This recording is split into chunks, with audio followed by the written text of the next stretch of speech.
Hey guys, it's Hassan the Sheik here, and in this video, we're going to be taking a look at the Dolphin Emulator. You know, if you've been following the retro video game scene for a while now, you know just how expensive retro video games and retro video game consoles have gotten. And I think one of the best examples of this is with the GameCube. It is becoming impossible to find an original GameCube anywhere for under $100, and that's just the console. The games are just as bad, if not worse. I mean, look at these prices. As of the recording of this video, Super Smash Bros. Melee is $50 loose and $75 complete. Mario Kart Double Dash, $60 loose and $80 complete. Oh, and my favorite one, The Legend of Zelda Twilight Princess, $142 loose and $175 complete. I mean, it's absolutely ridiculous. I mean, just right there, we're already talking about over $400 for 3 classic games in a system that's now almost 25 years old. Like, dude, you can get a Nintendo Switch for that kind of money now. Of course, there's also the Nintendo Wii, which, while it certainly hasn't seen price hikes anywhere near as bad as the GameCube, the days of finding a $10 Wii at a thrift store or garage sale are long gone. These prices have turned off, I think, a lot of otherwise would-be fans of retro gaming simply because it's just gotten so expensive. Plus, it's safe to say that the GameCube and Wii don't look great on modern HD TVs today, much less 4K TVs. And this is where the Dolphin Emulator comes in. It's marketed to people who just want to play classic GameCube and Wii games without having to sell 2 kidneys and a liver to afford it, or something like that. I think it's also meant to appeal to people who may already own an original GameCube or Wii but want to run it on a modern computer. Sure, there are cheap solutions on eBay like the Wii to HDMI, or better ones like the RetroTink 5X Pro, but there's something to be said for convenience, and good solutions like the RetroTink, they don't come cheap. So, without further ado, let's dive in to the Dolphin Emulator. Okay, now I know this might be obvious to most of you who've been messing with emulators for a while, or who are deep in the PC gaming space, but Dolphin is of course an emulator, meaning it's not going to be running any actual Nintendo firmware or hardware code from either the GameCube or the Wii. Instead, what the creators of Dolphin had to do was essentially reverse engineer the Wii, which basically shared the same hardware architecture as the GameCube, and write code to make the instructions from both systems translatable to your PC. Currently, Dolphin is available on Windows, Mac, and Linux, and as of the recording of this video, the most up-to-date version is version 2512. And for this review, I'm going to be running Dolphin on my 2020 MacBook Air with the M1 chip, which has an integrated GPU and CPU. And the reason I picked the 2020 MacBook Air is because I think it's a good baseline. It's a mid to upper mid-tier laptop that doesn't have the raw power of a gaming PC, but it's also no slouch. And given that this MacBook Air is roughly 200 times more powerful than the Wii and 250 times more powerful than the GameCube, it really shouldn't have too many issues running these games. Dolphin also claims that nearly 95% of GameCube and Wii games are playable, which is quite impressive for an emulator. Setting up Dolphin is honestly super simple. You just download it, install it, and you're basically ready to go.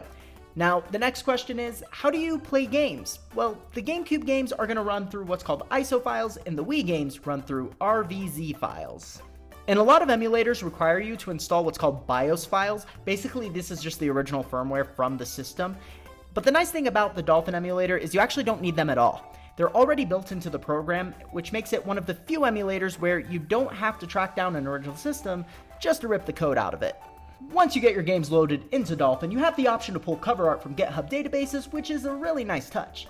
It doesn't always show in list mode, but if you switch to grid mode, it should display just fine. From there, you just double click and the game boots right up.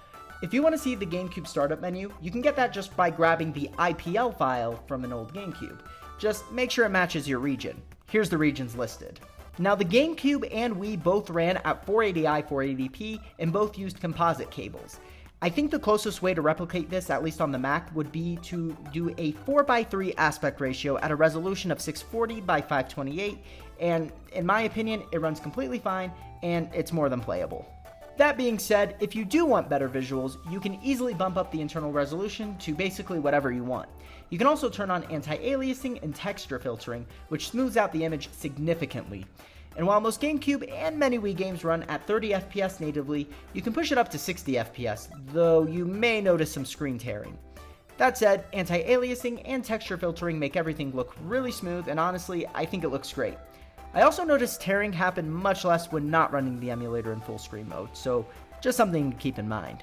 Now again, because this is emulation, Dolphin is going to eat up your CPU resources, and I mean it, really eat them up. There were times I was pushing like 70% CPU usage with no second monitor and all my tabs closed. When I looked into why, it turns out Dolphin doesn't necessarily run better with more cores. It actually cares way more about how fast your individual cores are. So if you do have a fancy 16-core CPU, but the cores themselves are super slow, yeah, you're gonna just have a super hard time running this emulator. This also matters if you're planning on adding a second monitor, since that puts even more demand on your CPU. And the reason I bring this up is because I think newer users might think that it's their GPU that's holding back game performance, but on the M1 chip, the GPU handled everything without breaking a sweat. There was plenty of headroom, and in my opinion, with the Dolphin emulator, your CPU matters much more than your GPU, and most decent GPUs should have no trouble with the graphics, so just something to keep in mind. Now, let's talk about controllers for a second. You can of course try playing with just the keyboard, but I don't know who on earth would try to do that. But just to know, all modern controllers with Bluetooth will work. I used an Xbox One and PS4 controller and they worked great. There were a couple of times my left analog stick wouldn't register, but going into the settings and reconfiguring it fixed the issue right away. And now comes my biggest complaint about this emulator, and it's going to be with the WiiMote situation. Pairing a WiiMote with the emulator is an absolute pain. I spent about 3 days trying to figure it out. I went through the scan process, watched dozens of tutorials, and just for whatever reason, I could not get this thing to connect. That was until I scoured the internet and found a solution called WiiMote, which works well except for one thing. It doesn't display the cursor on the screen, which feels really weird if you're used to playing on a real Wii. The motion controls do technically work though, so there's that, but also worth noting, not just any WiiMote will work. It needs to be the newer model with the Motion Plus built in, so none of my older WiiMotes were compatible. But I am curious though, for any of you Windows users, have you had any trouble connecting your WiiMotes? Let me know in the comments. As for input lag, it's not terrible. If you're playing something sensitive like Super Smash Bros, you might feel it a little bit more compared to the real console, but overall, it's very playable. So overall, what do I think of Dolphin? It's a really solid emulator, and honestly, probably the best free option out there for playing GameCube and Wii games. If you don't have a GameCube or Wii, this is totally a valid way to experience those libraries. Is it perfect? No, but it's absolutely worth your time to check out. But what do you guys think of Dolphin? Good? Bad? I want to know. And what are you running it on? I'm especially curious about you Steam Deck owners. I've heard you can run Dolphin on there, and I'd love to know how it performs.